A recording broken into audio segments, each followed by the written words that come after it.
한국 내에서 비욘드 더 월, 벽을 넘어 한계를 넘어 올해 젠지와 젠지 선수들이 걸어온 길입니다. 롤드컵이라고 해도 서머 스플릿과 다를 거 없어요. 저희가 LCK 최강의 팀입니다. 다시 한번 저를 증명해 보겠습니다. 담원이 또 한 번 롤드컵에 우승한다면 이건 담원의 시대라는 명백한 증거가 아닐까요? 휴식기를 통해서 좀 더 마음의 여유를 찾고 그래서 다시 해봐야겠다 해서 다시 담원 기아에서 다시 도전하게 됐습니다. 이번 월드의 목표는 가장 잘하는 탑으로 다시 한번 우승을 하고 싶습니다. 20 너구리의 재림이 현실화된다면 LCK 넘버 3에서 세계 1위로의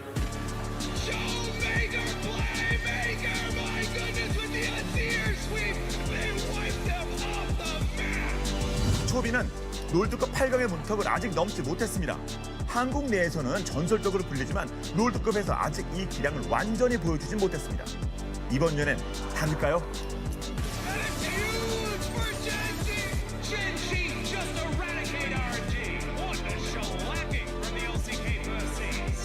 라인전에 초비는 불, 쇼메이커는 물이란 말이 있습니다. 초비 선수는 일단 약점도 없는 것 같고 좀 되게 라인전을 정말 기계적으로 잘 해가지고 여론은 이제 라이벌 유식하지만 저는 쇼메이커 선수 한 명만이 아니라 모든 선수를 경계하고 있기 때문에 물은 생명의 근원입니다. 정말 대단한 선수인 것 같아요. 뭐 저도 항상 보고 배우려고 하고 있고. 물은 모든 생명, 문명을 파괴합니다. 결국에 제가 이겨야 할 상대일 뿐? 절대 양립할 수 없는 둘의 대결. Gen.G supremacy here! Someone key are slaughtering, poised to fight for first place. 초비와 쇼메이커가 만들어갈 물과 불의 노래.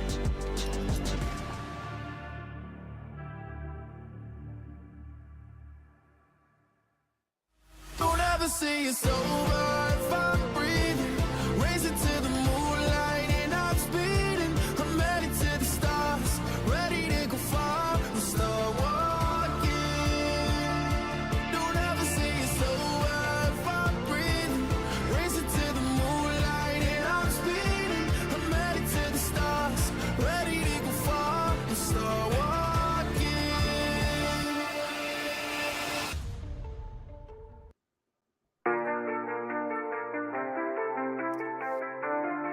Welcome to Convergence, Day 3 of Don't ever say it's quarterfinals. over if I'm breathing.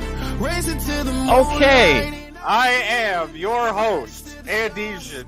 Joined with me is a man who needs no introduction, but I will introduce him anyways. It is the one and only Dr. Manhattan.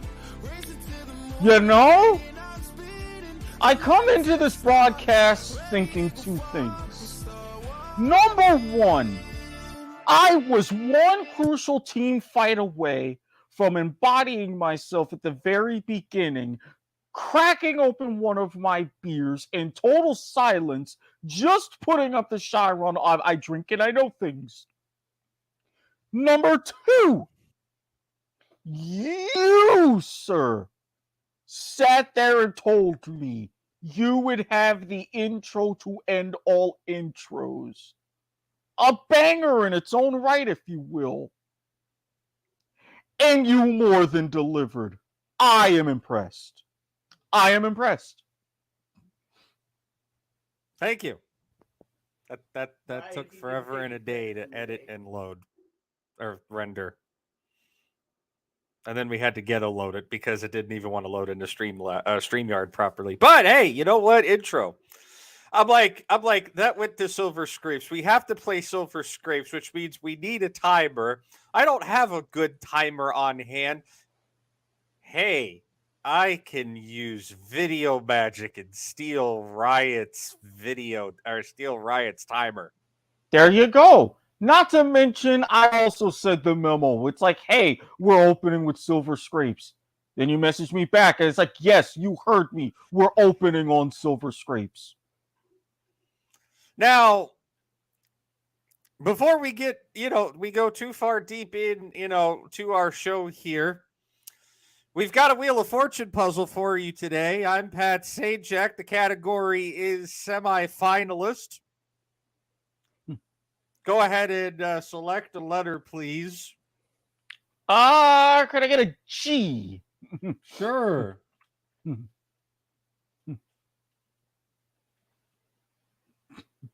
Hold on. This is going to go a little bit slow. Sorry. Yeah, that's because you don't have the fancy laser guided board. I don't have LiDAR. No, sorry. If I did, this would go a lot easier. But we're waiting for Vanna to All right, there's your G. I'd like to buy a vowel. An All E. right. You'd like to buy an E, all right. There are two E's on the board.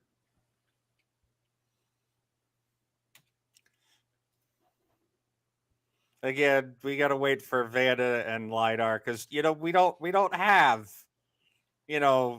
the freaking LiDAR technology that the new board has. There's your two E's. Can I get an N? An N. Yes, there is one N. Look, don't ever say I don't dedicate myself to a bit, okay? How is it that I'm keeping a straighter face than you are right now? Because I don't. I'm sitting here thinking, I don't know how the hell I'm gonna pull this bit off, but fuck it, we're going with it. Not to mention, I noticed that that dot is upside down, but I didn't want to say. No, I can't control the board. Okay, it's the fucking lidar. This is what happens when we don't have lidar. We get upside down periods.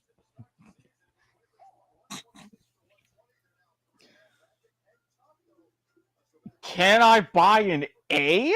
Because you would throw in a second word into this. No. There are no A's. I'll take your 200. Or sorry, what are they up to? 350 these days for Valve? 350? Damn it, inflation is getting to Wheel of Fortune too.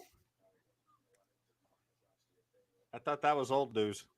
It wasn't old news to me. Clearly. I think they're up to 350 now. I could have sworn. Are they still 250? You know what? We'll have to look this up and debate it on Line Legs. But for right now, there's no A's. Can I get an R? Yes, there is one R.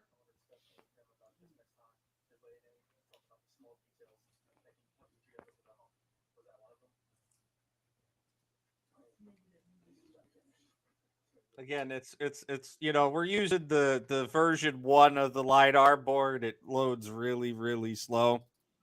No, my love.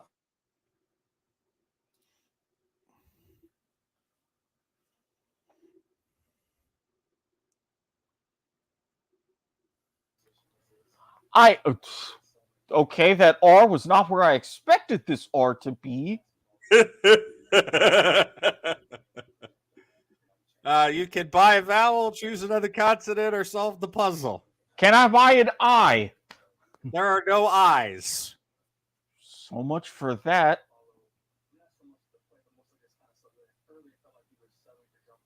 Can I buy an O? Yes. There is one O.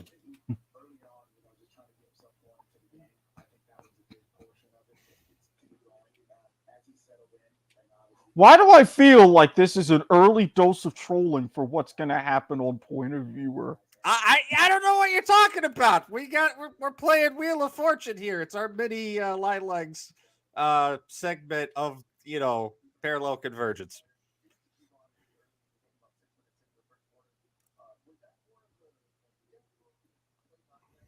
What in the? Can I get an S? Yes, there are two S's.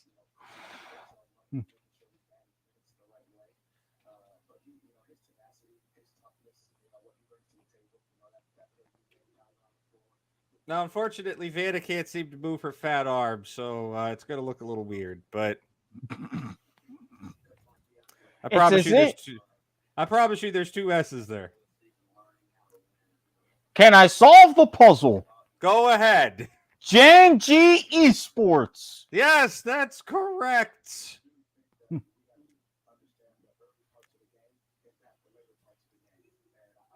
Say hello to your third semifinalist. Wow. Gen.G Esports. That's their official name.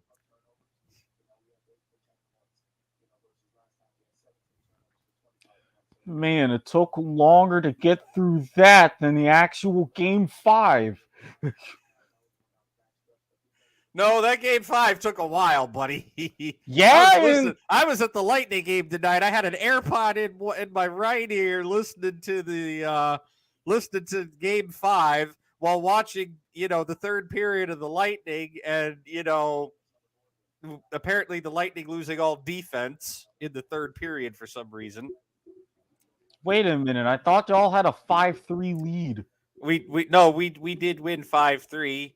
We almost got an empty netter at the literal last second. It should have been 6-3, but no, the Islanders just kept the puck in front of Elliott almost the entire third period.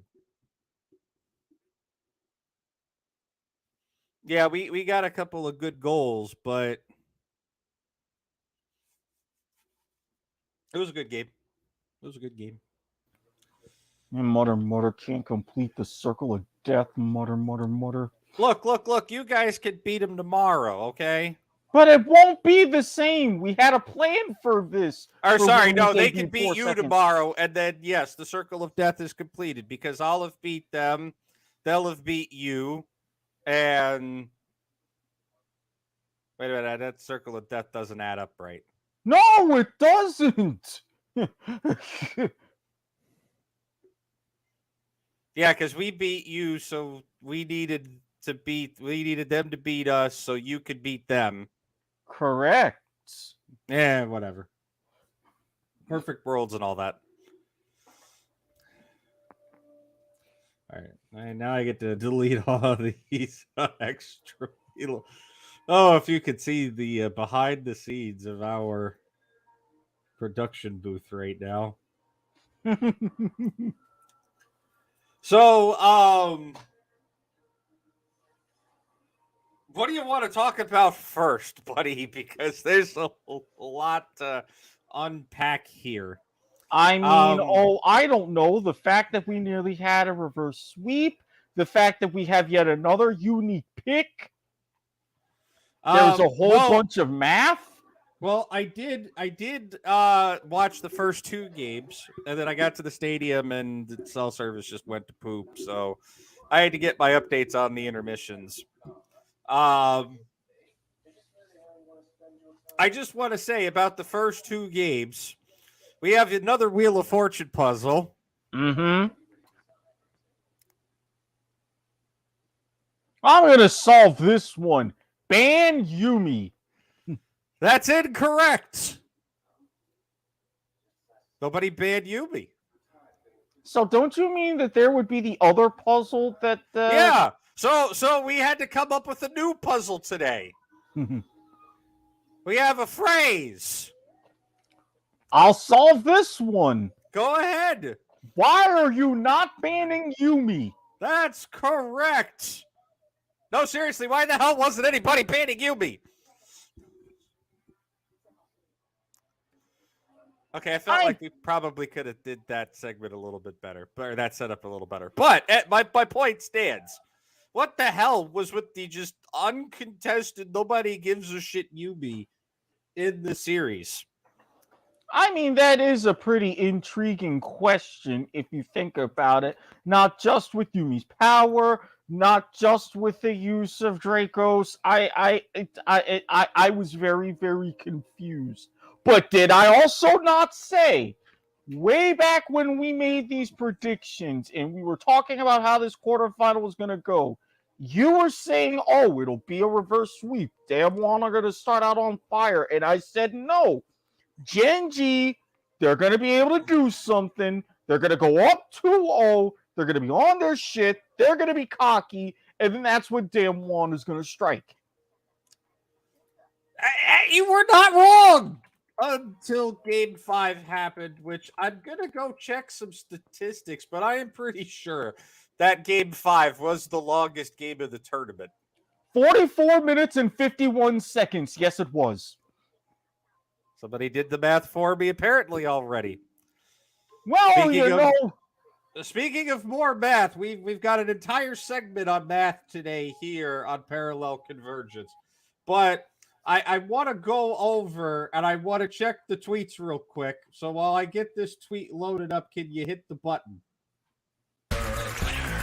Tweeting, ephemeral, fleeting, Flugenweb, base code, split zone, ask mode, checks the tweets, checks the tweets, checks the tweets, checks the tweets, checks the tweets, und also emails. Yes, the tweets and the emails.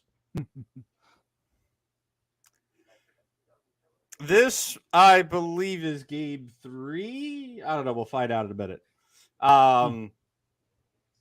Let's watch.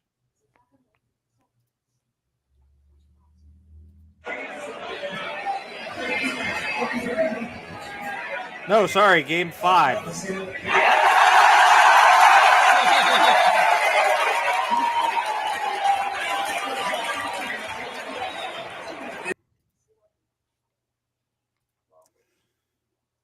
MSG went electric on the game 5 UB ban.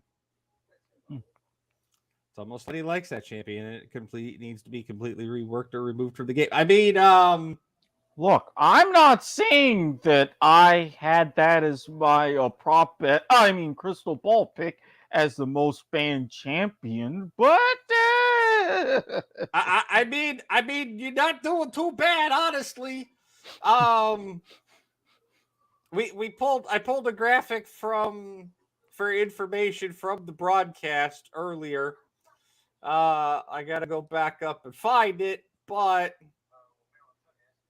it's here somewhere. Or maybe it was on their Twitter. Let me go back and check. I don't remember. man, we really are checking. There's the a sheets. there's a lot of freaking data today, okay?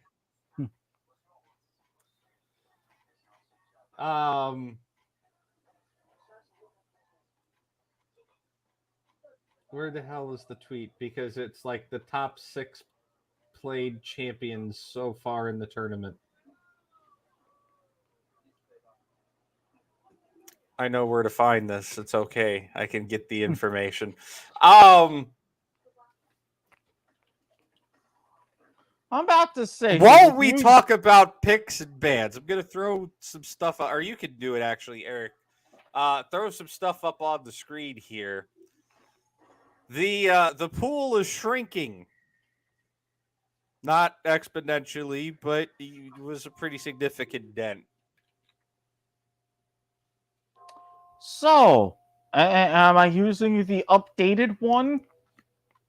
I mean, you could go in whatever order you want. They're pretty much the exact same graphic, just presented in 2 different ways. Yeah. Notice up at the top of there, 109 at that time. Total games. Well, this is yeah. There's been 109 games in the tournament so far. This was at the end of the day. 109 total games at this point. 108 champions contested. Yes, we had another unique pick. Yes, that unique pick will be a part of the further math later in this episode. But if you want this in a little bit of a neater way, this is all that's left. These are the champions yet to be either picked or banned at this point in Worlds. Let this sink in. Yeah, we did some jerry rigging on a previous graphic. Sue us. Yeah, we are now almost bang on the 2/3 mark of champions and the entire pool available played at this point. Yet someone mentioned something when I said that the NA meta was going to get weird. I don't know who that was. I don't know that guy. Right.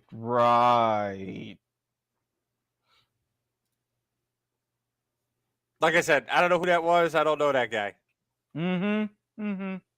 I got you.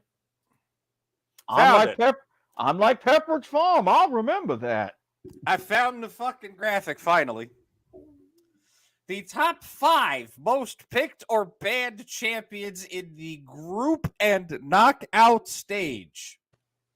And they have to make a distinction here because of one particular RNG game in the fucking play-ins. Cough, cough, cough. Aatrox has a 100% pick ban rate. Again, if they counted play-ins, that'd be like 93 probably, or 95, or maybe 98. I don't know.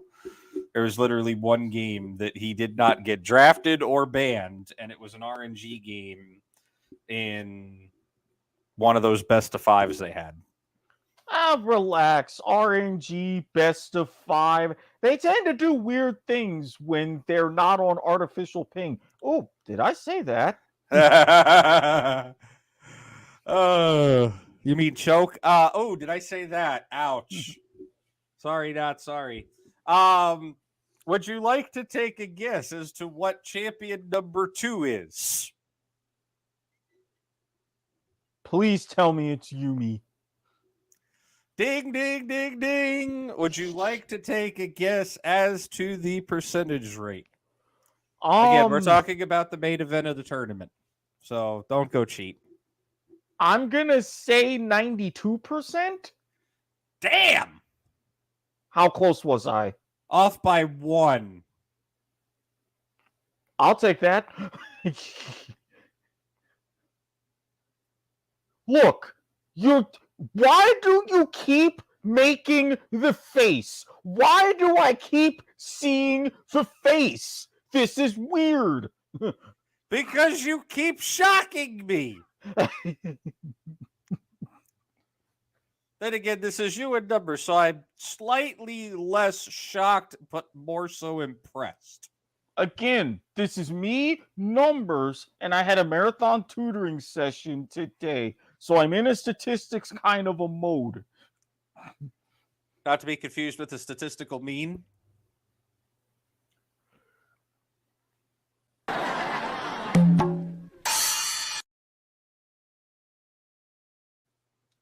Well played. You're not the only one around here who knows math, buddy.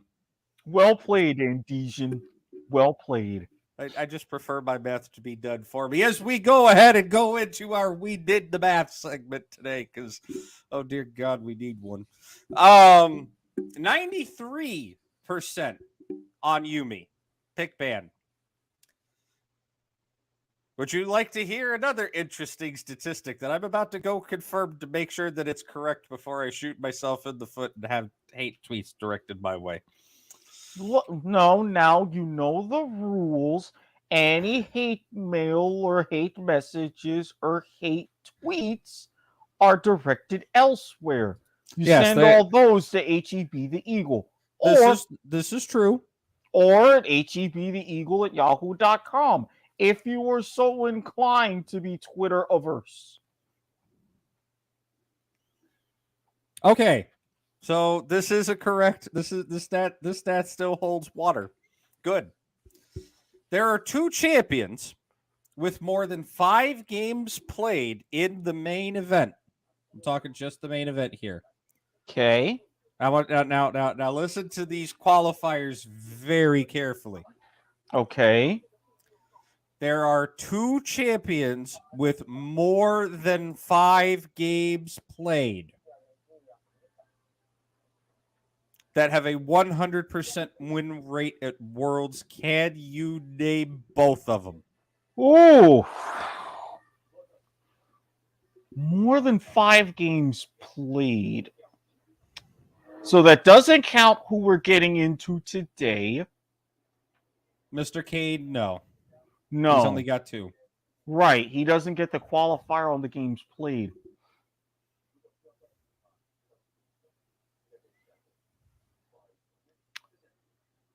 I'm going to take a wild guess because I know this champion's been played a lot with a lot of success in comps. Sejuani? No. Okay. Sejuani currently holds a 64% win rate over 14 games played. Okay. Actually, no, sorry. You're going to have to add some math. All right.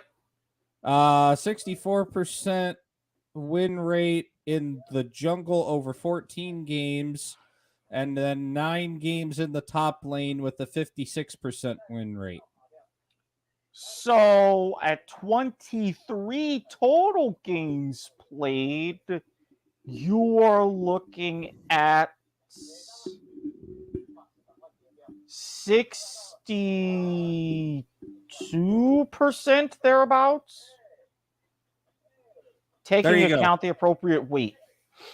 There you go. There's your Sejuani. She has been played in multiple roles, so they do separate by roles. Yeah, because again, they had another prop bet. What champion would be playing the most roles? Oh yeah, we'll give you an update on that too. Mother, Band Graves, mother. 2 champions, more than 5 games played, 100% win rate. I know. I'm thinking. God, because these pick bands have been batshit. Yes, they have. It's kind of why we're having this segment right now. Another one off of the top of my head, because this champion has also been played a lot and in comps and everything, but I think it's borderline games played in the main event. Vi? No. Bugger. Vi has 11 games played in the jungle. Let me see if she's got any top games. Sort by champ name. Okay, just the 11 games in the jungle at a 55% win rate. Think champions that aren't getting played a lot. But this is what I'm trying to think about. That's a pretty long list if you haven't noticed. Yes, it is.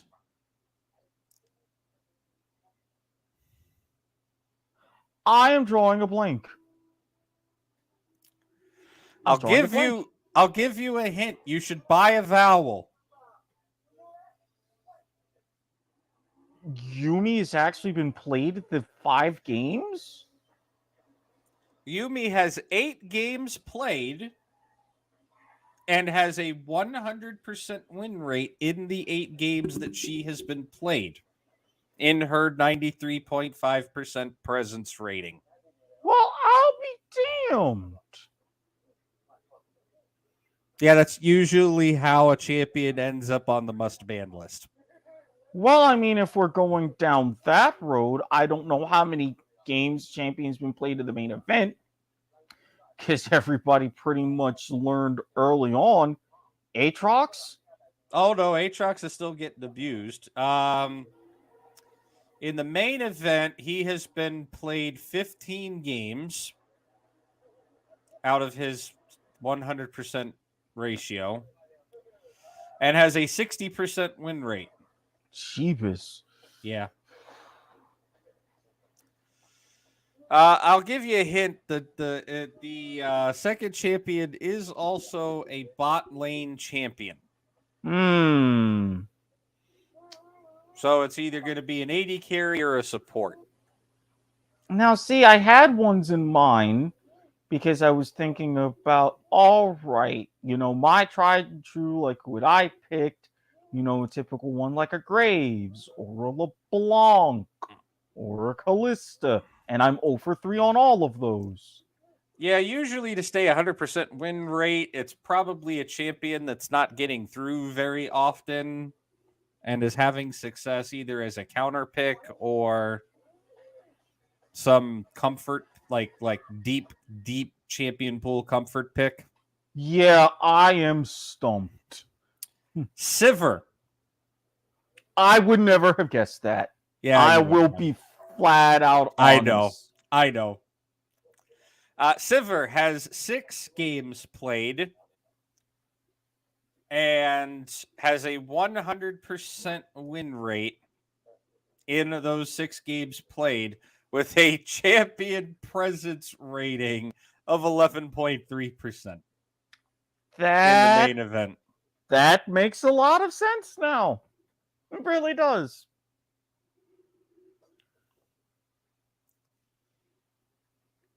Honorable mentions that did not make the cut for her win percentage. At 3 games played each, Jace and Ashe. Yone top. Not Yone mid, like we've seen already. Yone top 2 games, 100%. Same with Oriana. Yone Mid, also 100% with 1 game picked. Oh, wait, that was today, wasn't it? Yes, it was. Zaya, 1 game, 1 win.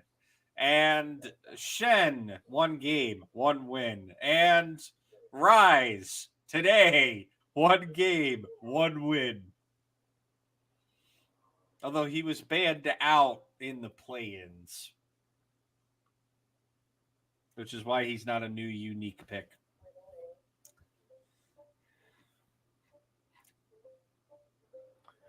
Oh, this is just nuts.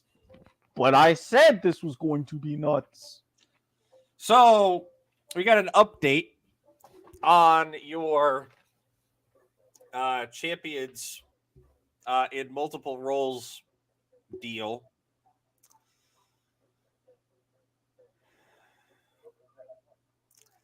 So I'm gonna go. Hold on. Champions. Because everybody has to sort out play-ins from.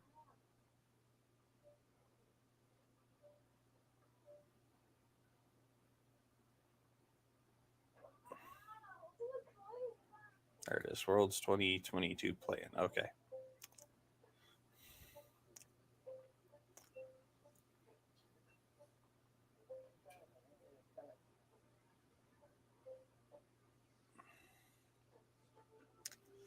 By the way, if you factor in the Yone into from the play-in stats in, yeah, that tanks dramatically. 4 games, 50% win rate. All mid lane. Yeah, so that I wouldn't necessarily say dramatically, but then again, technically yes, because you have a now dramatic increase in sample size. Yeah, double roughly. You had 4 games. Actually, yeah, pretty sure it is exactly double. 3 games, and then you add 4 in. So yeah. So that's more than double because now that's 7. All right, so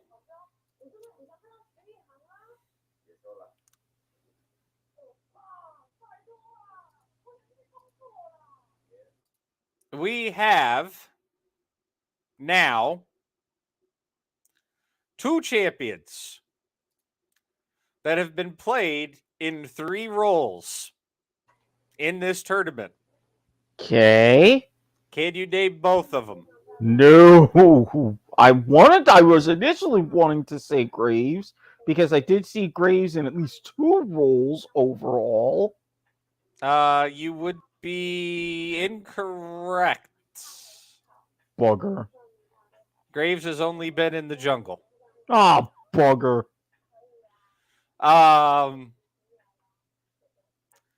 The first champion should not be any surprise to anyone. Maokai. Oh, yeah. I've seen Maokai a lot and has been flexed tremendously. Yes. He has been played in jungle, support, and top.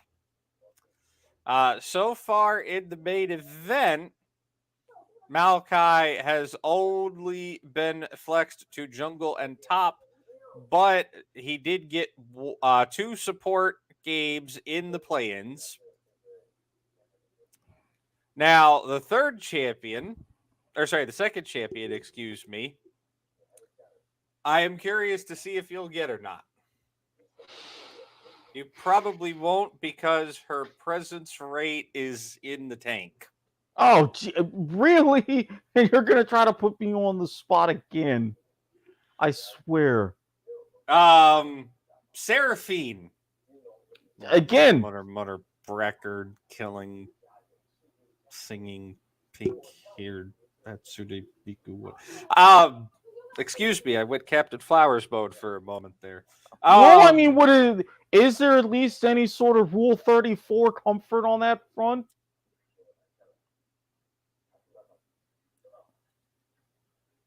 You've answered my question perfectly.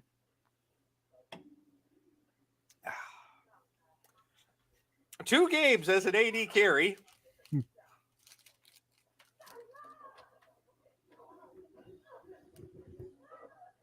Wait a minute, did I just break you? I didn't even say anything.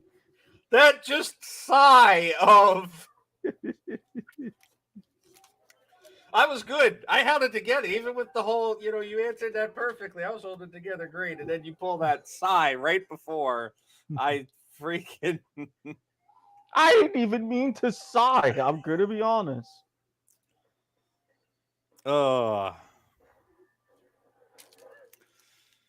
Anyway, so 2 games of Seraphine in the main event, 2 games of Seraphine on ADC, 1 game mid, 1 game support.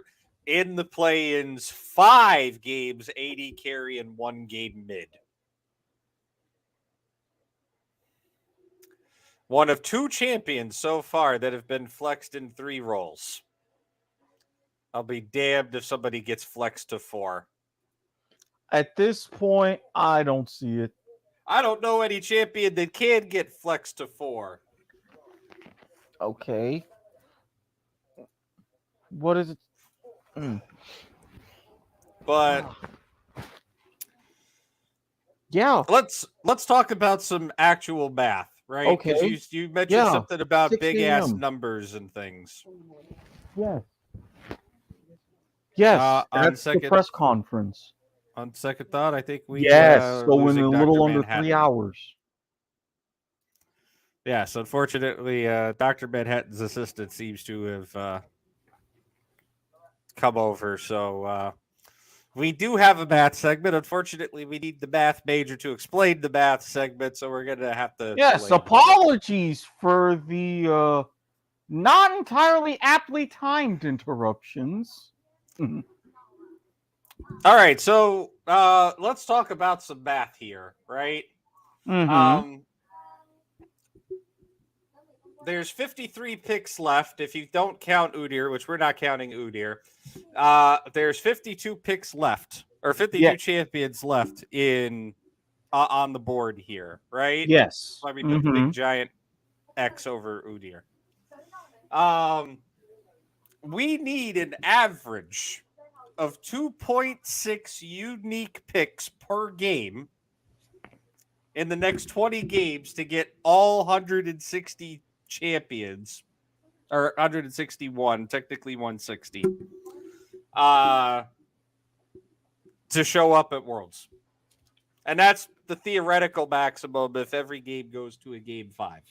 Right. So if we get the remaining 4 series, the final quarterfinal tomorrow, both semifinals and the finals, if they all go silver scrapes, that's the bare minimum of unique picks per game. If you were to cover this safely, assuming every game is 3-0, now you're going at 12 games, which is the absolute minimum. And if you're looking at 52 over those 12 games, you're now looking at an average of 4.33 unique picks per game.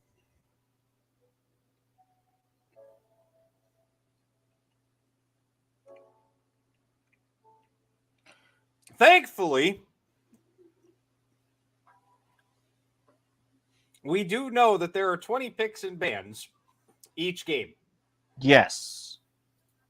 And in order for a champion to be pulled off of this list, they don't have to be played. They just have to be at least picked, or they just have to be at least banned, right? Yes. You don't have to play them, but you at least have to ban them. Yes. So what are we looking at knowing that we've got 52 picks to go and 400 picks to get there? Now here is at a theoretical maximum. At a theoretical maximum of 52 specific champions out of 400 picks, let me tell you the likelihood is extremely small. Because in each unique game, There are 161 champions to use from, and those champions are selected without replacement. So Well, when you technically 160, but yes. well 160, that only makes the number a little bit smaller because for the I mean, we're operating in our modus operandi is we're not counting Udyr because he's disabled. But you'll see, get to my point of why it's only a little bit smaller, but a little bit less significant because of this. The number of possible permutations, and this is assuming order matters, because even though you have flex, we're going to assume order matters because that is important, yes? I don't think order matters necessarily. I think it just matters whether or not the champion is picked or banned. All right. So I wouldn't say order of choice matters, just as long as the champion makes it into selection. All right. So in this case, we're not going to use permutations, which is important. We're going to go ahead and use combinations. So out of those 160 champions, you are choosing 20 for your pick ban phase. Yes. Because you get 5 picks and 5 bans on each side. 5 and 5 is 10. There's 2 teams. That's 20. The number of combinations possible is 160 factorial divided by 20 factorial times 140 factorial. Yeah, that's a big number. If you were to simplify that fraction, it would be 160 times 159 times 158 times 157 times 156 times 155 times 154 times 153 times 152 times 151 times 150 times 149 times 148 times 147 times 146 times 145 times 144 times 143 times 142 times 141.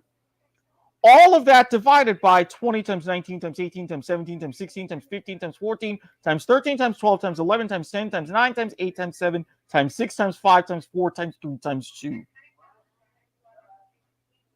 That is a big number. So to get even one unique pick out of, say, these 52 champions that are left, yep.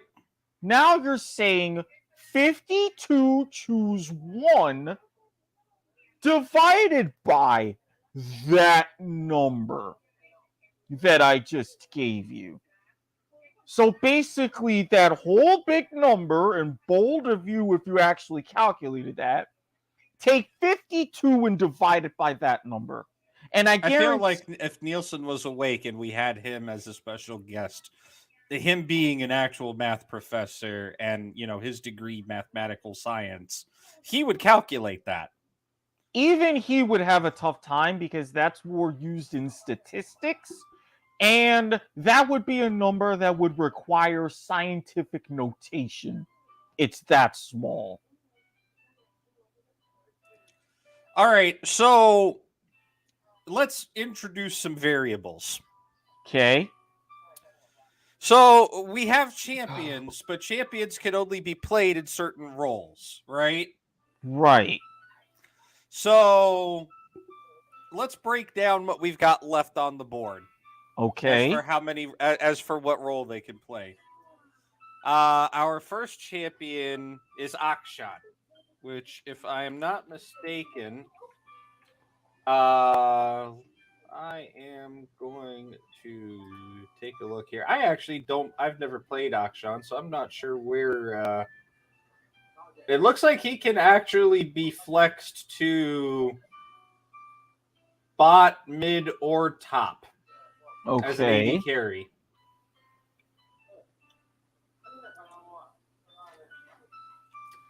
Annie is a mid laner. Very seldomly is she flexed to support, but for the purposes of professional play, we're going to say mid laner. Okay. This is where I need to pull up that thing that I have. Statistics.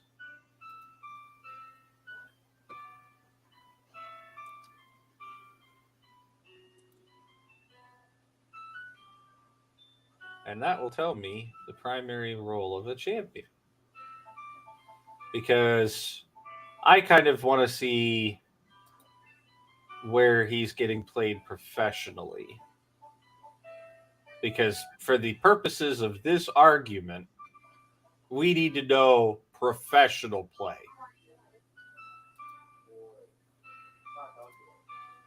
Right? Mm-hmm. So it would appear Akshan is primarily a mid laner.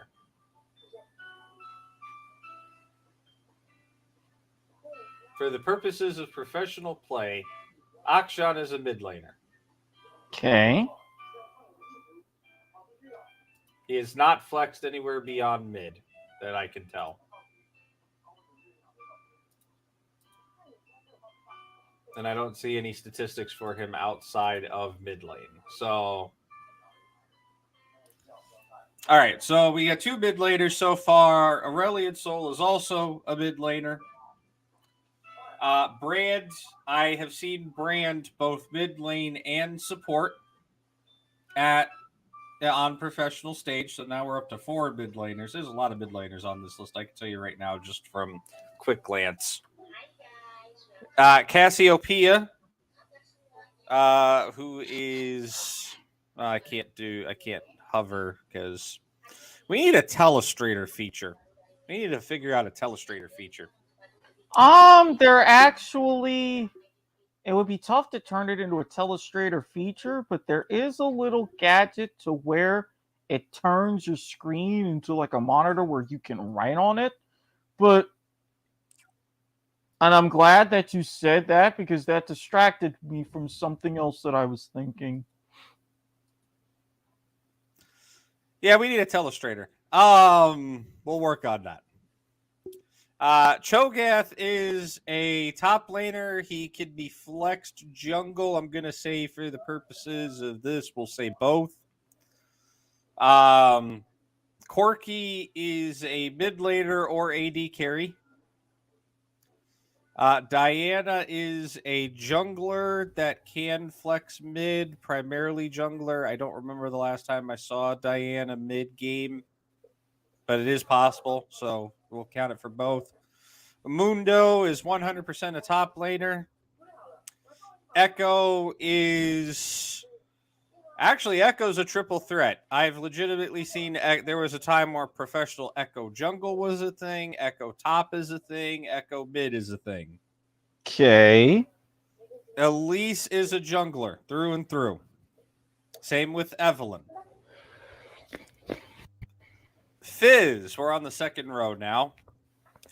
Fizz is a mid laner. Alawi is a top laner. Ivern can go jungle or support. Janna is definitely a support.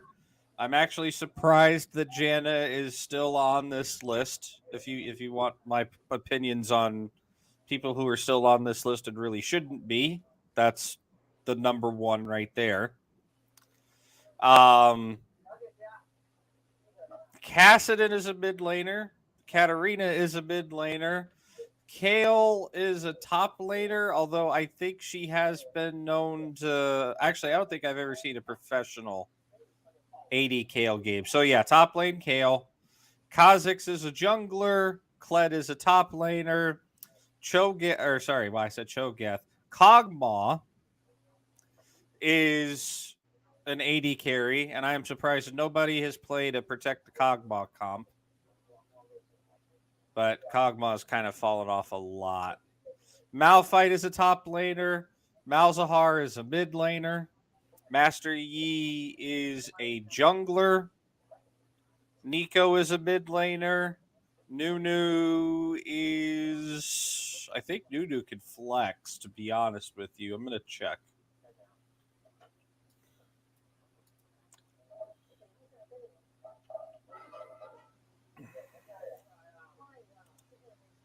Find the Nunu. Where is Nunu?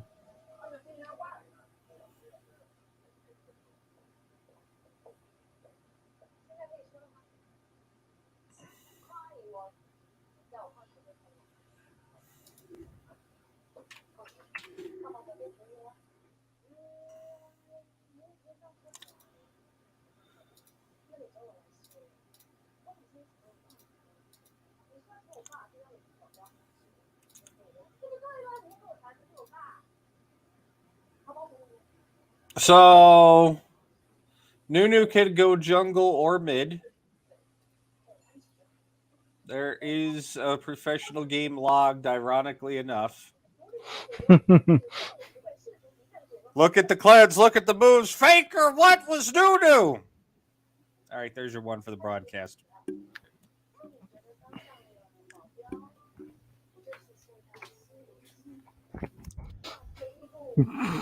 Yeah, fuck it.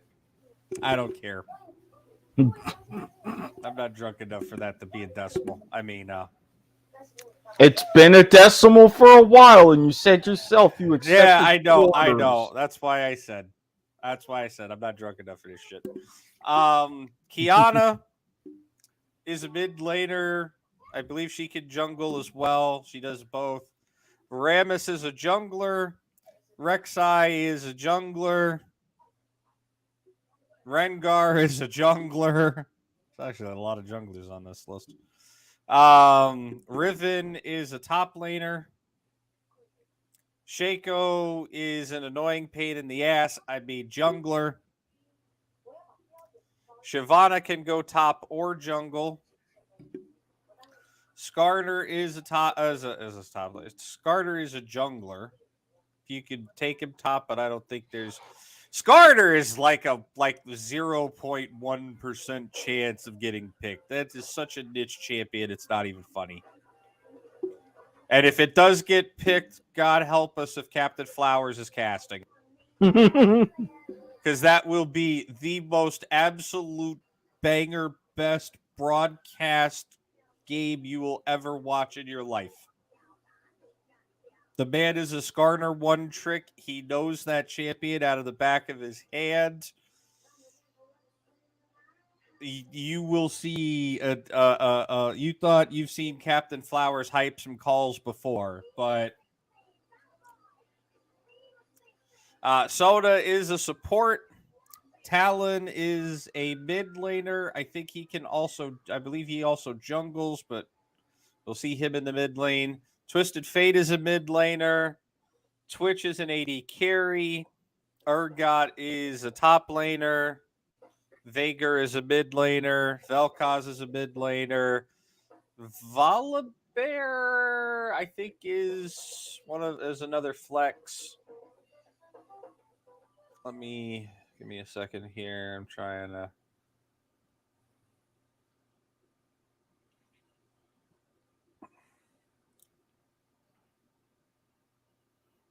Looks like Volibear is primarily jungle.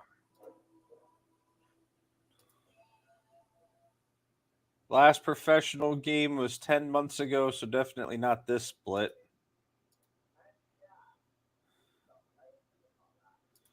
No top.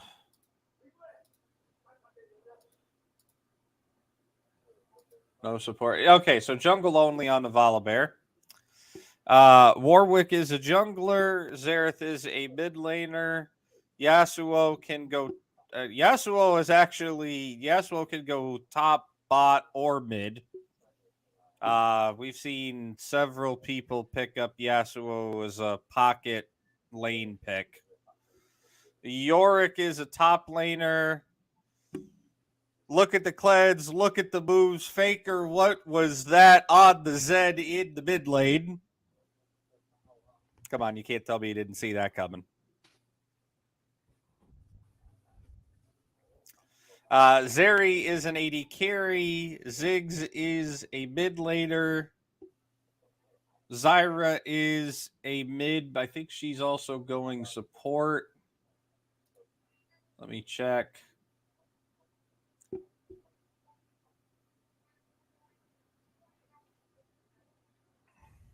And Quinn is a top laner.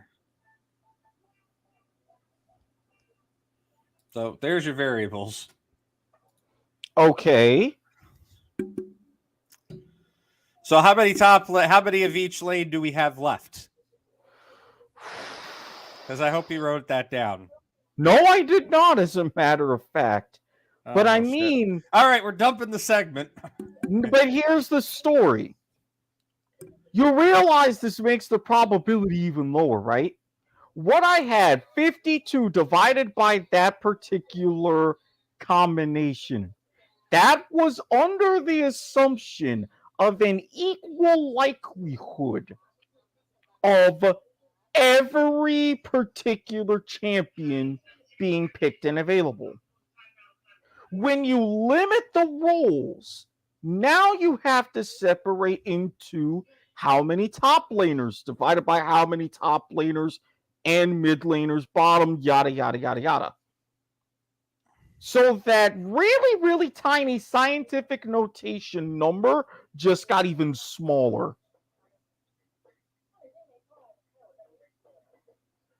So mathematically, it's probably not going to happen, is what you're saying. There is a statistical non-zero probability of this event occurring. However, even though it is statistically non-zero, it is not statistically significant enough. Well, I have to agree with the statistics because looking at this list of who's still on the board, I would be surprised if at the end of this tournament, Jana is still on this list. Cassiopeia is still on this list.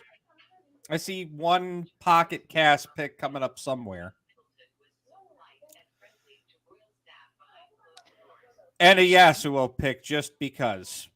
So now, thinking about this and knowing that you need the number of average unique picks per game the remainder of the tournament, look at what the rate of average unique picks per game has been just even in the main event phase. I ain't got those numbers. We got 109 total games with 108 champions contested. We're averaging almost one a game. So averaging almost one a game, it is a very, very unlikely to have that average jump from 1 to at least the bare minimum 2.6, let alone a realistic 3.5. Yeah, because I'm looking at the remaining champions left on the board and I'm thinking about the champion pools of who's left in this tournament. There are some correlations, but correlation does not mean causation. Only in a well-defined experiment can some of that be implied. Now, there is a graph here.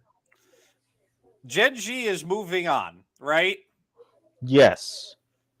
Unique champions for Gen.G that are still on the board that we haven't seen come off yet. So some likelihood of this possibly occurring. Akshan, Janna, Kale, Rek'Sai, Skarner, and Talon. So that's what, 6? Yes. Okay.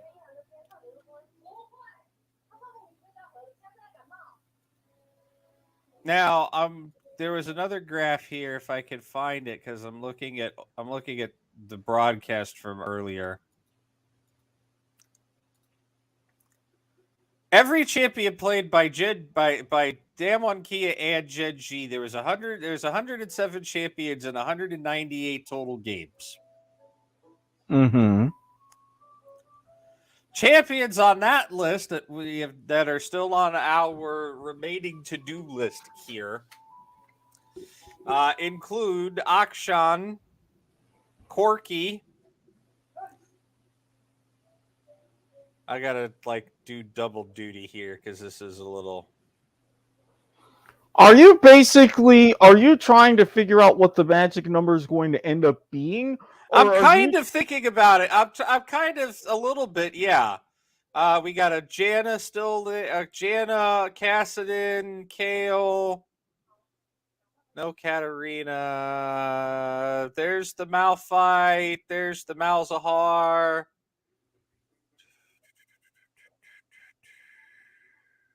There's the Rek'Sai.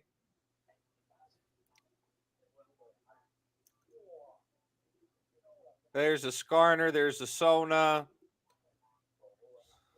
There's a Talon. There's a Twisted Fate. There's a Twitch. There's a Vager. There's a Yasuo. There's a Volibear. There's a Zeri. There's a Ziggs. I don't know. I'm thinking, we're getting to that part of the tournament where it isn't so much ban the OP, it's ban somebody out, right? We could see some players reaching really deep into their champion pools, which, if their champion pools contain one of these picks we haven't seen yet, we got 20 games left, right? We got somewhere between 12 and 20 games left. Yes. Right? Yes. So that's an 8-game difference. Let's split the difference and say 16 games. Mm-hmm. In the remaining 16 games of Worlds, I can realistically, with there being 20 bans a game, or 20 selections a game, I can realistically see another 5 of these champions, just from thinking from a statistical, mathematical standpoint, right? Mm-hmm. Mm-hmm. Well, a mathematical standpoint combined with a knowledge of the game standpoint. Mm-hmm. I can see 5, maybe 6 tops more champions coming off of this list.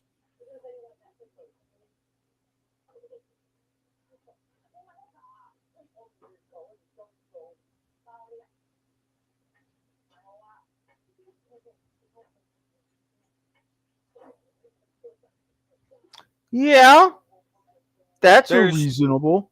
There's still a lot of mid laners on this list. There's still quite a few supports on this list. I can definitely, hell, there's still a good few 80 carries on this list, to be honest with you. Let's see, you got Kog'Maw, you got Twitch, you've got Zeri. You can flex the Yasuo into the bot lane. I've seen it done before. You can seriously, I feel like somebody could really go deep into their champion pool and pull out some super comfort pick and say, fuck it, we're going. And that'll be another unique pick off the board.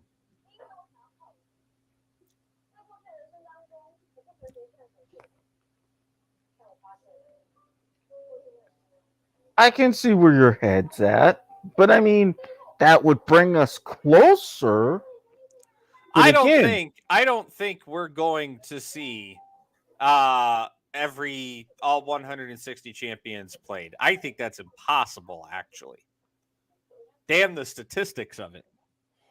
Well, statistically, the only reason why I say it's a non-zero likelihood is because the number exists. Is it, for all intents and purposes, practically zero? Yes, but it's not officially zero. Now, why am I not? Okay, there we go. Now, I want to go back to to what we were talking about earlier, though, about the top 5 champion presence in the the tournament real quick before we really get into this Gen.G series, because we've talked a lot about numbers so far. But we did kind of say this was going to be a very data-heavy, data-driven episode here. As I know you've got even more numbers you want to go over as we talk about the games. Basically, about 2 games in particular, and there were some interesting statistics that happened to come up throughout the course of this series and at particular points.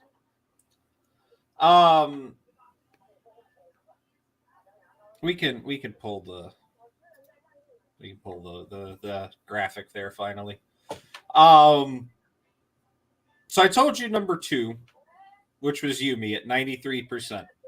Yes. Would you care to guess number 3?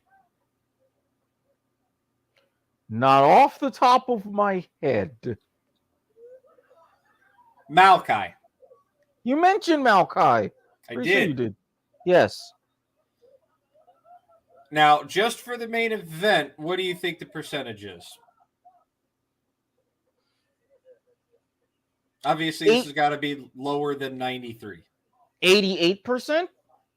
You kind of split the difference between 3 and 4. 91.2. Champion number 4 is Sejuani at 89.5. So I didn't split the difference. I was even lower than number 4. I didn't. I meant that as a figure of speech, not in the literal sense. Data, if we're a data heavy episode, there's no room for figures of speech. Okay, fair enough. Caitlin is rounding out the list right now at number 5 at 84.2%.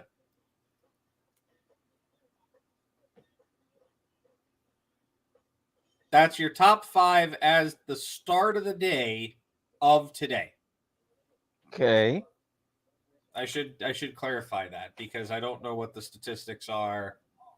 I mean, I could go look them up, but I got a handy graphic, and I'm going by my handy graphic from the broadcast right now, and that was at the start of the day. So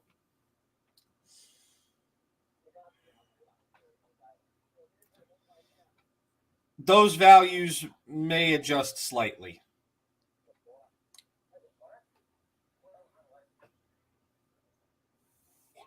But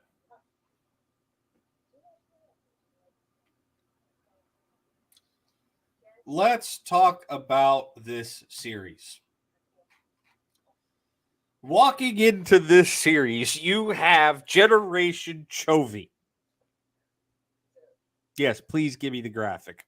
I was looking for the graphic. There it goes. We have Generation Chovy, a man who, in his past 3 consecutive Worlds appearances, 2019, 20, is it 2019, 2020, 2021? Yes, 2019, 2020, and 2021. Cannot get past quarterfinals. The man was cursed. Makes it to quarterfinals, teams fall apart. Hey, guess what? That man did not look like he was cursed today. He put Gen.G on his back and said, "Hey guys, I'm here to carry." He even played Rise in, what was that, game 5? I believe it was game 5.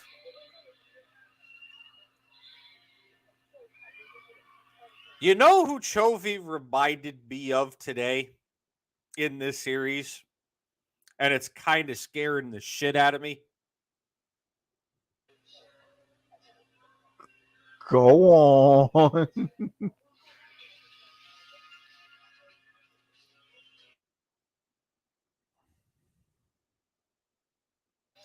You weren't kidding when you said you had a lot of stuff to add in. Thank you, Lol Esports, for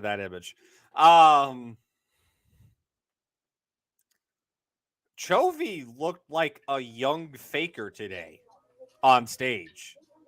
The champion pool, the level of play, the sheer calculatedness of most of it. Yeah, he had his moments, but who didn't have their moments of what the fuck was that?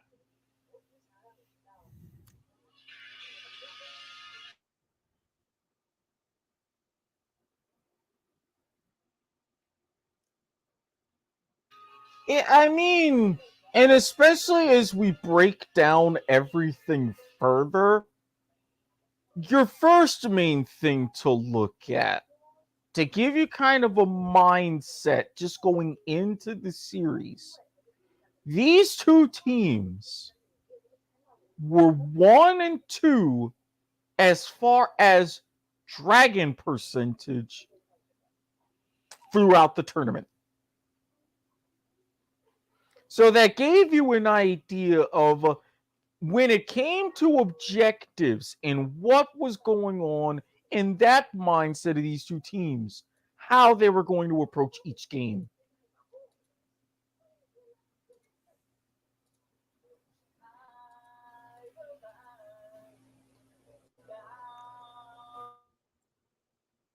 It's I have not seen the whole series. I have to go back and watch the game 4 and the game 5 VOD. I was able to get the game 3 VOD in while we were waiting to go on air here due to personal stuff.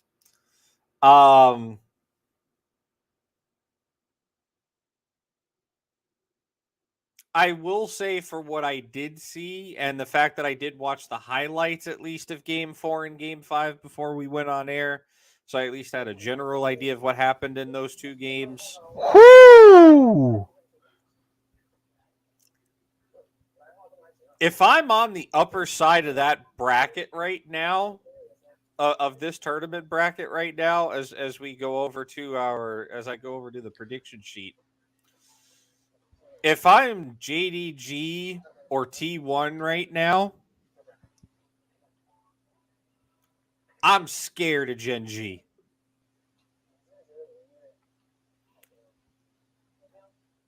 After the performance they put up today, the fact that they refuse to allow themselves to get reverse swept, which is huge, humongous. You could even go so far to say that it's bigly. I'm going to put a mild caveat onto that, though. It is exceedingly rare. I don't have time to crunch data here on this, but I'm sure there are numbers that can back me up on this. But if you go and look at best of fives that go to a 5-game series in the format that ours went, where it's 2 wins for Team A and then 2 wins for Team B consecutively,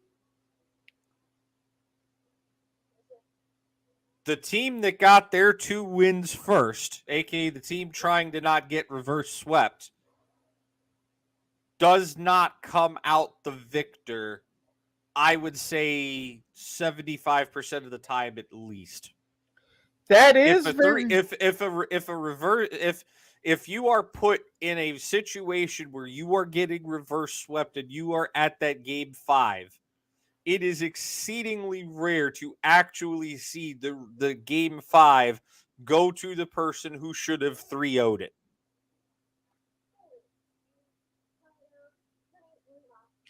You're not wrong. And I'm going to be honest, game 5 specifically with this series, Gen.G was in a lot of moments of control. They even mentioned this on broadcast. If you had that 2K gold lead, you win 85% of the time. That lead was well beyond 2K, even in the late stages. Remember what I said when we were doing our quarterfinal breakdown show last week or a couple days ago? Mm-hmm. Because time is a blur. how I said that if we see two Korean teams go up, they're going to revert to domestic meta. Yes. And we are going to see these minimum activity, maximum precision game style that Korea Yes. has developed on it. That's like Korea's signature play style of playing. Yes. That is exactly what that game 5 was. It was.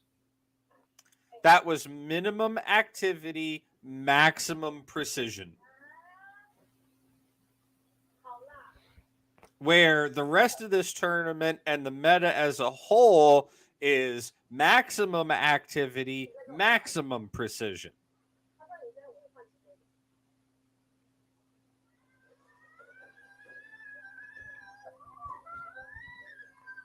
You're not wrong. And I drink and I know things. And one thing I wish I had known was an ongoing trend between these two teams in particular. Gen.G 2-1. Gen.G 2-1. Gen.G 3-2. Now Gen.G 3-2. All this year. I told you Gen.G was the top of, they are the number one, like they are the domestic powerhouse in Korea. Which is why I said if I'm JDG or T1, I'm scared. Even with T1's international buff and Faker and Gumayusi finally waking the fuck up at this tournament, right? For T1 in particular, the fact that Gen.G, even with their lead, even with being in a position of control, getting all of the towers, getting a lot of the kills, that was not officially decided until one team fight at the very, very end. After a Baron power play, with Canyon playing one of the series of his life, one of the games of his life, just a thief in the night, stealing Drakes left and right, damn near with the good opportunity of stealing a Baron. Didn't he end up stealing one in what was it, game 5, game 4, one of the later games? There was a Baron steal. I think game 4, he had a chance at game 5, nearly stole it, thought that he would, but he did not. Yeah, them 50-50s, man. That's why they're called 50-50s. And the fact that he went in solo in what would have been like a 1v4 situation and almost pulled it off. But you get my drift. Damwon fought hard to come back in that game. One or two things go right the last 5 minutes, they complete the reverse sweep. Gold deficit be damned. And like I said, they mentioned this on the broadcast. 2K gold lead, you win 85% of the time. If I am T1 in particular, if I go up against Gen.G in the finals, I look at, yes, games 1 and 2, but I focus on game 5 first. Because Faker and Gumayusi are going to find ways to succeed where even those like Showmaker and Canyon just dominating over Peanut, they will find ways to succeed where those two failed. And I can't even say, oh, it was a failure. It was just things happened. We have a term for that in League of Legends, unforced errors. Yeah.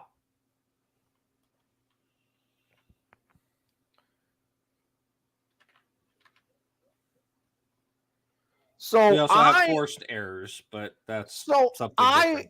I'd say yes, be a little nervous, be slightly afraid, but there's no need to be full on scared. They are vulnerable. I would like to also point out at this point in the tournament, all three of our qualifiers so far, all three of our semifinalists so far, have been able to win a game or multiple games on red side. Yes. In this series, Damwon Kia could not pull a single game on red side. And I think that's going to be important because if you fall onto the back foot, or if you go on a dominant streak, right? Either way. Because that first game matters because the stronger opponent's going to take blue side, which forces you onto red side, right? You do realize Damwon did win game 4 on red side. Did they? Yes. Oh shit, they did win game 4 on red side. I'm sorry. That's why I'm looking at that and I'm like, when do I tell him? I know Gen.G won a game on red side as well. Game 2. Yeah. Because Gen.G had blue side and won in game 1. Yep. Damwon had blue side in game 3 and 1. Gen.G had blue side in game 5 and 1. Yeah. Damwon. Probably what got them the win, to be, well, I would say partially what got them to win, to be honest with you, because usually game 5s, there is a correlation of data between blue side and game 5 winners. Yeah.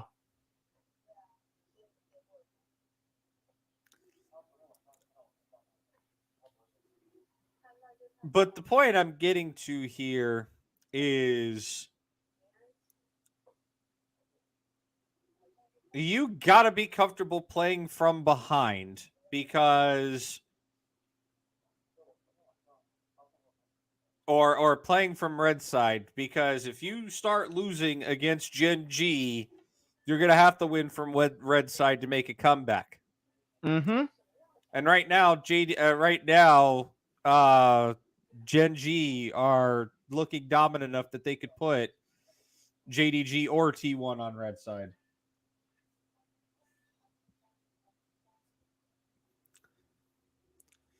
I mean, JDG won 2 games from red side in their matchup versus Rogue. Yep. T1 won 2 games from red side versus RNG. Yep. Gen.G didn't have the opportunity to win 2 games from red side.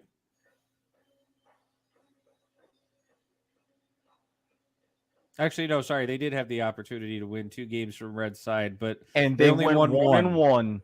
Yeah. See, when you made the whole blue side you column, saw that you saw me yawn like 3 times so far.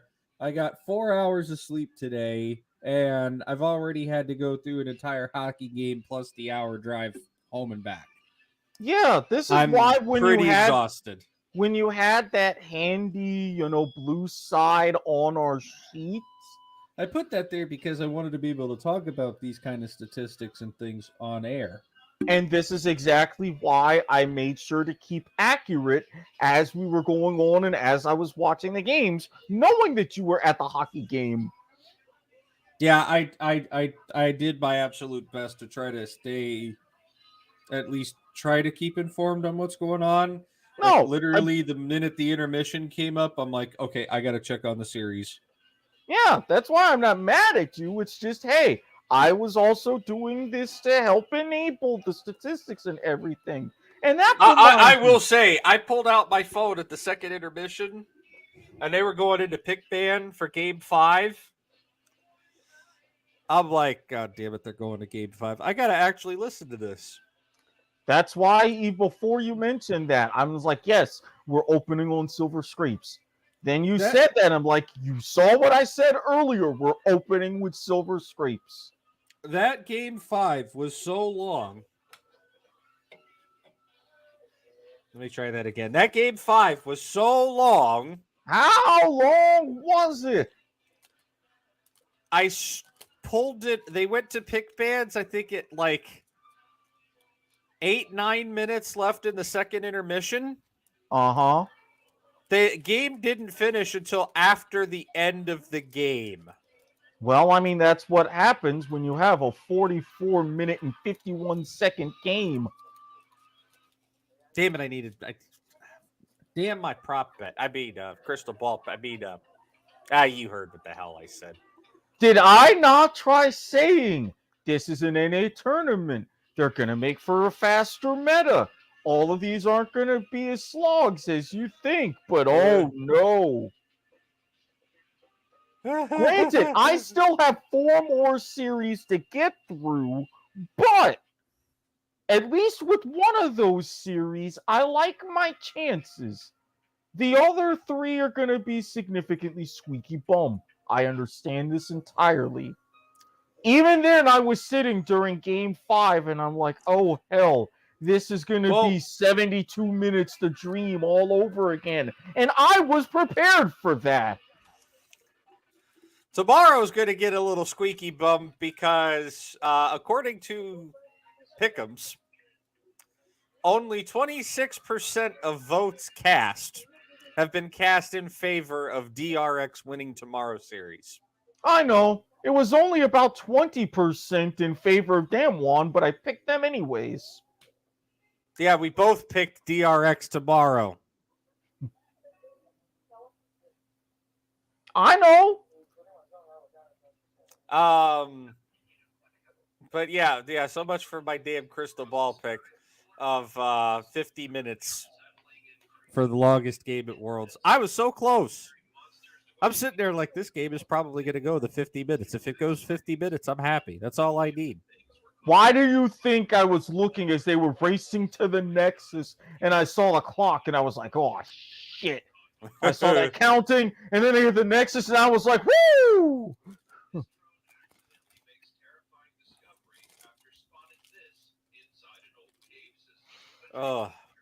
We also need one more pentakill.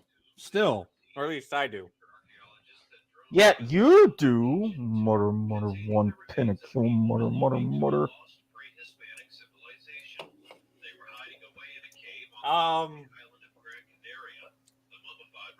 I would say we need more reverse sweeps, but I don't know, man. My heart can't take any reverse sweeps. Not after this series today.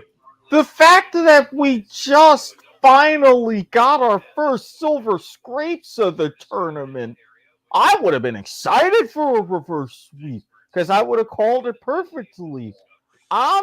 We still got 4 series to go, buddy. 4 series to go. Hey, guess what? One of them I'm calling in 4, and another one I'm calling 3-0.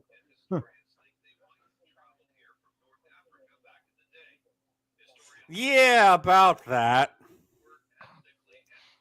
I mean, for what it's worth, I'm calling tomorrow another 5-game series, and I'm calling JDG a 4-game series. Although, honestly, the more that I think about it, the more I'm thinking about making that a 5-game series.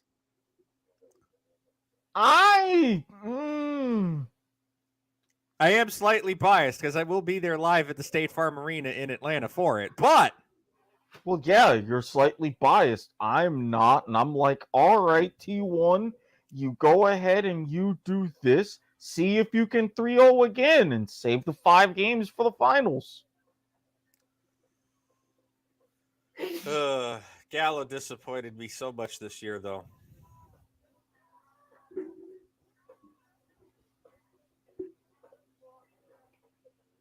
So did Wukong and Pantheon and Irelia and Misfortune. knew Aatrox would be the fucking sleeper OP pick for Worlds? Not me. We'll probably recap this some more, like really quickly tomorrow before we do our DRX EDG coverage. Once I'm able to watch the full Game 4 and Game 5 and go back and rewatch Game 3. Because I saw 1 and 2, and in 1 and 2, Gen.G just looked absolutely dominant. And I kind of need to go back and like pay attention, rewatch what happened that damn one Kia was almost able to run away with it. They finally went ahead and paid attention and solved the puzzle, and then they started drafting. Which puzzle? Because we got a lot of them now. The main puzzle. Yeah, the OG puzzle. I know. Yes, they finally. I was trying to get a little bit of a better setup on that, but yeah, that's the puzzle that they solved, and they finally banned Yumi. And then all of a sudden, it was like, oh crap! So in reality, they actually solved this puzzle. Yes. I can't. What a comedic timing.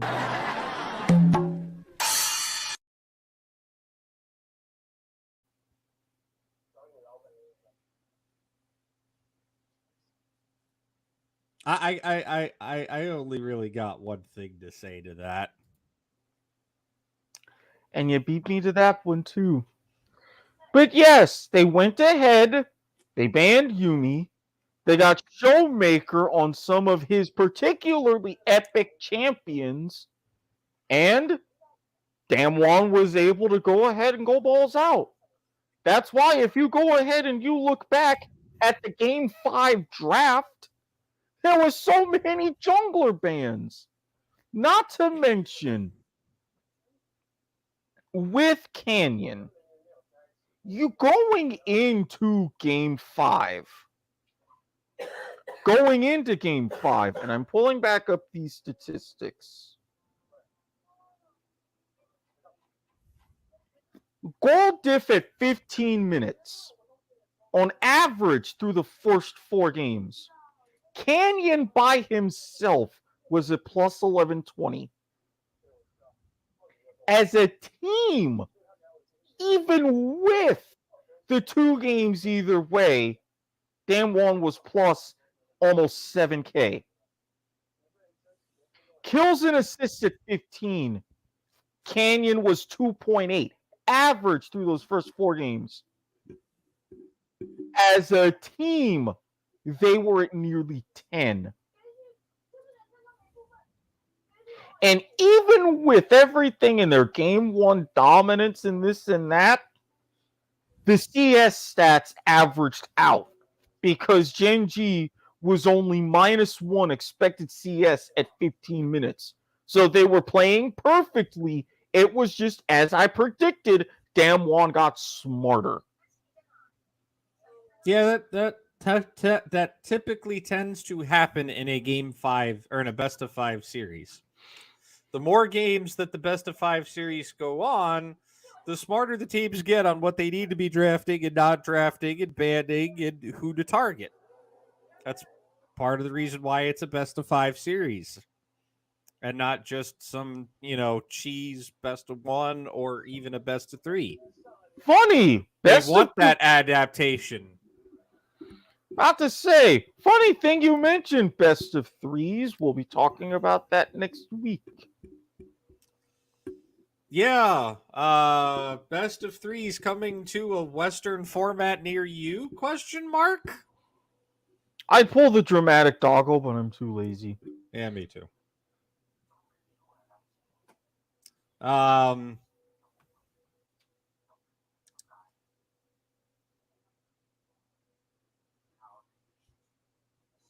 Tomorrow, DRX EDG. That should be a hell of a banger series too, to be honest with you. I mean, I think we're sleeping on EDG a little bit, from our personal points of view, but I also think DRX are stupidly fucking hungry, and they want to go to semis. So we'll see what happens tomorrow on that front. Yeah, we will, because sometimes, as they say in the gambling world, the masses are asses. I was nearly right today. I may end up being right tomorrow. I'll stand by it, and I will eat crow accordingly. I will say, though, I went to a hockey game today, as you know, right? My tickets were right next to the organist. Unfortunately, the organist didn't know Star Walking like, the one from the Blues.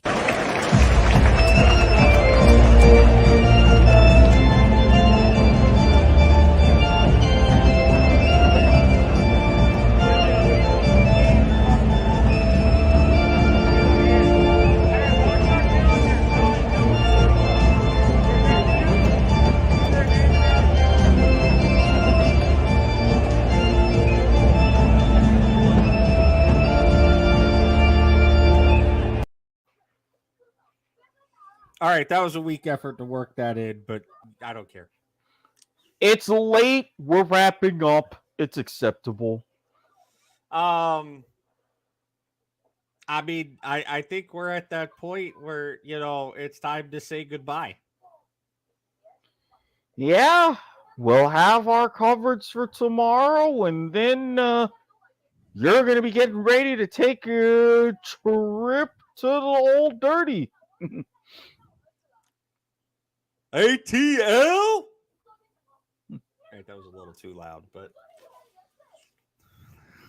yes, we will be going to the ATL live parallel convergence once we figure out the details. Well, but for this episode, we thank you for sitting through the numbers, the analytics, the data, the whole shooting match. We thank you for listening and watching. Twitter, @NotANetworkPods, @The Andesian, @Squid Sportshead. Twitch, twitch.tv, AWP Podcast. Yes, that's going to change. Twitch.tv/Andesian. That's not going to change. YouTube, Not a Network Podcasts, or search Parallel Convergence just for us. We're working on shorthand. Trust me.